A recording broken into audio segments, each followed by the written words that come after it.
And now, for the Western Conference, a 15-time All-Star, center, and one of the most dominant players in the history of the NBA, from your Phoenix Suns, the Big Shactus himself, Shaquille O'Neal.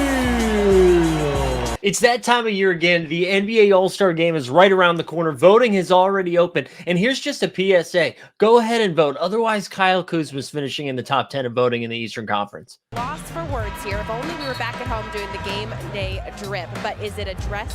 Is it a jacket? Did he just go to the big and tall store? But in this video, we are going to take a look at some of the NBA stars that never were quite All-Stars. What comes to mind right now, the defending champion star point guard for the Denver Nuggets, Jamal Murray. Now, a lot of this is because he's been injured and hasn't been able to get to his full health during the regular season, saving it up for the postseason, of course. But this year, he might just cross his name off the list and make his first official appearance in an All-Star game. Another player that comes to mind that recently just crossed his name off the list was Mike Conley. Mike Conley was on the cusp for so many years with those great teams with the Memphis Grizzlies, then having some solid performances with the Utah Jazz, and finally got in a few years ago as an alternate. But now we're going to take a look back at some of the players that almost got the All-Star game dream. All right, the first player on this list, my guy was a walking bucket for 20 years in the NBA, the six-man wonder of the world, Jamal Crawford. During Crawford's illustrious 20-year career, he won the Sixth Man of the Year award not once, not twice, but 3 separate times. He averaged almost 15 points a game, but you knew at any moment he could come in off the bench and completely change the tenor of a game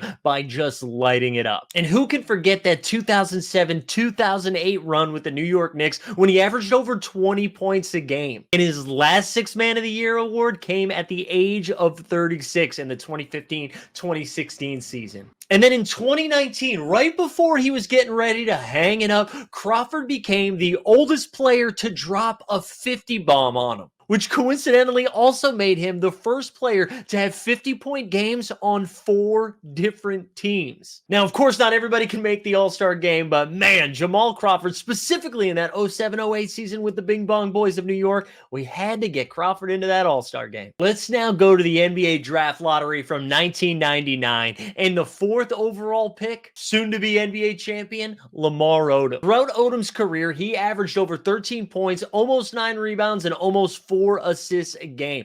2 of those best seasons coming in 2000 and 2001 with the Los Angeles Clippers, where he averaged 17, 7, and 5, and throw in a block or a steal a game too. And followed that up a few years later in the 2003-2004 season with the Miami Heat, where again, he almost averaged a double-double, 17 points, 9.7 boards, and almost 5 assists a game. Now, Lamar Odom had some stuff off the court that absolutely impacted his on-the-court, both abilities and availability. But when he was healthy and when he was on the court, he was an impact player. And who can forget, Lamar Odom was actually included in the trade that broke up Shaq and Kobe. When Shaquille O'Neal was sent to the Miami Heat, Lamar Odom was a part of the package along with Caron Butler and Bryant Grant. And that's when things got a little shaky for Odom before he could find his footing. He was behind Kobe, they had Andrew Bynum and Pau Gasol, and it didn't make sense for him to be in the starting lineup. And that's when Odom had to make the decision. Do you want to be a key player coming off the bench, impacting the game on a championship team?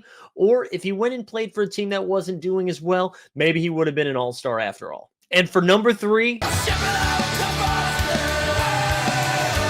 the pride of Boston, Cedric Maxwell. Max was a part of the Boston Celtics dynasty, winning not 1, but 2 NBA championships. And not only that, he was the NBA Finals MVP in 1981. And of course, he's got his jersey retired in Celtics lore. Maxwell had an 11-year career, and during that time, averaged over 12 points a game while shooting, wait for it, over 54% from the field on 2-pointers. Also racking up over 6 boards a game. But his best season came in the 78-79 season, where he almost averaged a 20 and 10, 19 points and 9.9 boards a game, while also dishing out 3 assists and adding a steal here and there. That just didn't get him into the All-Star game. However, Maxwell is known for that clutch tenacity in the playoffs. He knew his role with the Boston team and knew that by perfecting that role, he would help bring Boston more championships. And I mean, it's hard to be an All-Star when you're surrounded by Larry Bird, Kevin McHale, Tiny Archibald. So maybe he didn't get an All-Star nomination, but Cedric Maxwell did pick up 2 rings and an NBA Finals MVP, and it doesn't hurt to have your number retired in the garden, kid. All right, I've got 2 more for you. The next one, also an NBA champion, Jason Terry. Again, excellent ball denial. Terry, a long 3. Bang! Jason Terry gives the Mavericks a 7-point lead with 33 seconds remaining. My guy played 19 seasons in the league. Being drafted in 1999, the 10th overall pick, Terry played for the Atlanta Hawks, the Boston Celtics, the Brooklyn, New Jersey Nets, Houston Rockets, and Milwaukee Bucks. And similar to some of the other guys on this list, Jason Terry could come into the game and light it up. He only averaged just over 13 points a game, but was pretty efficient from the field, throwing in a couple rebounds and almost 4 assists a game as well. But when Jason Terry shined, it was with the Dallas Mavericks. Back in August of 2004, the Hawks traded Jason Terry and Allen Anderson to Dallas in exchange for the Walker Wiggle and Tony Delk. Now, Jason Terry was supposed to come in there and replace Steve Nash, which no one was going to do. But if you've ever watched Terry play, it's hard not to fall in love with the guy. In 2009, Terry immediately scooped up 6th Man of the Year, and then in 2011, got his NBA championship and became only the 5th player to score 30 or more points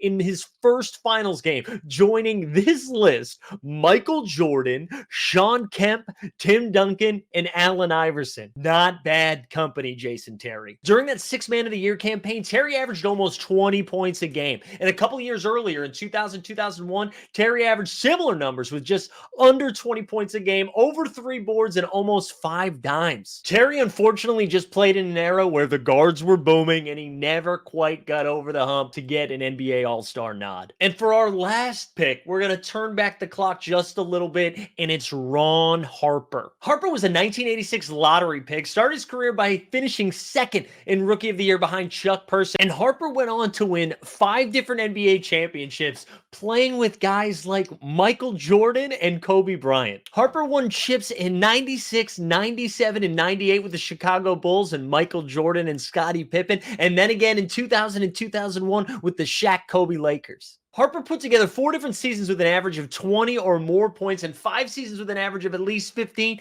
However, just couldn't get him over the hump. Harper fell victim to the same thing that Jason Terry fell victim to. There were just too many guards. He was competing in the late 80s and 90s against dudes like Michael Jordan, Isaiah Thomas, and much more. And there you have it. Those are 5 of the best players never to make an NBA All-Star game. So listen, Jamal Murray, if for whatever reason this happens to not be your year, you're in decent company. But also, can we get Jamal Murray into the All-Star game? Thanks for sticking around. Let me know in the comments what All-Star snub sticks out the most to you. And if you like what you see, hit the subscribe button and come back and join us next time. Thanks for watching.